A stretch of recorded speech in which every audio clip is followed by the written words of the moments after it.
Hi, this is Kydd, and this is one of my palm bowls that I'm selling on Etsy. It's just a little reference for people interested in buying or who've bought them. We've got a little handle coming out from the bowl here, with a flat bolt end with a rubber disc at the end that's going to wedge between your fingers to help you hold it. Got a rubber disc here that's made from inner tube tyres from trucks in India. Had a walk around the road and made some out of that. As you can see, the good thing about the inner tube is it's got a nice shape to it, so it kind of curves up, round and up. This lets it rest quite nicely against the edge of your hand when you're holding it. Then we've got the bowl itself, this brass bowl with a slight bit of tin mixed in. It's a Tibetan singing bowl, it rings very nicely. Here's the Kevlar wick. It's quite thin from the side, thick from the front. It's 20 centimeters of Kevlar that I've hand stitched. It couldn't really be any more than this because the flame would become too large and the fire would wrap around the bowl or sink into the bowl, heating it up. The bowl does get hot with it being brass, so when you're using, I recommend you kind of arch your fingers away from the bowl and definitely don't wrap them round because it will burn your fingertips. So this wick will screw off. It's quite a large thread wrap. 1 second.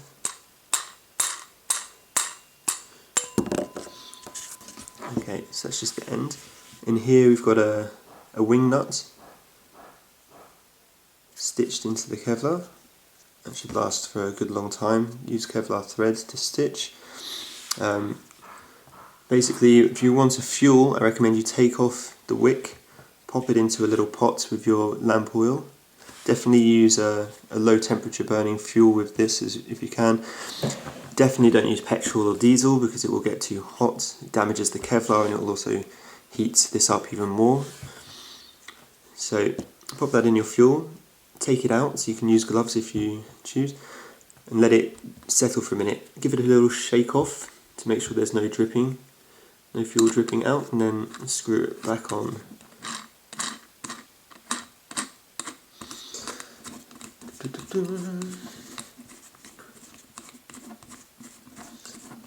You don't have to screw it all the way down, but I do. There's another nut there to stop it from going any further. And you're ready to go.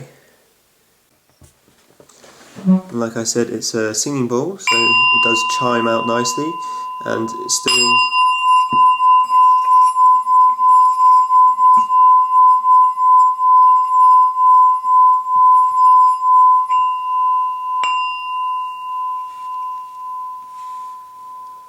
so it's a lovely way to start your performance with something like that, and then you can light from the back and just have the flame come through. So let's have a little go with the pair. Okay, so I'm no belly dancer, but I'll just show you generally how I would use them. So I've got both pieces here with the handle tucked down between the knuckles. You want to hold them as though you're holding bowls in the palm of your hand.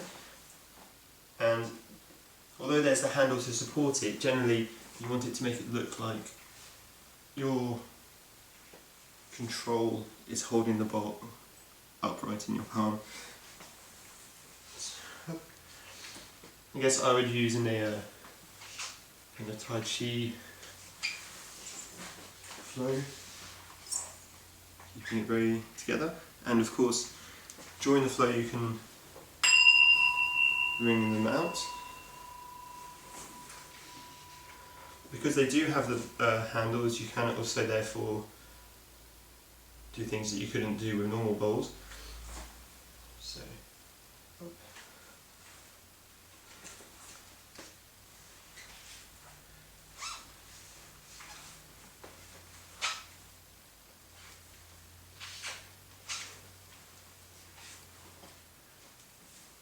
of course, during this time you want to be careful not to grab or touch the bowls too much with your hands. It will come with practice, so I do recommend you try them quite a bit before you set fire to them.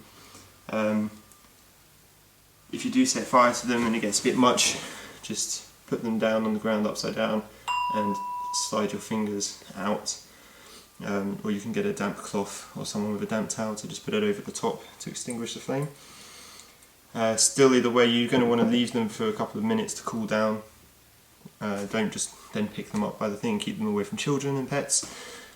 But otherwise just have fun, play around. There's probably some videos out on YouTube for palm bowls and some nice moves. But really, with objects like this, apart from the small technical moves, I think it's much more of a way of lighting the body and framing, so definitely for belly dance.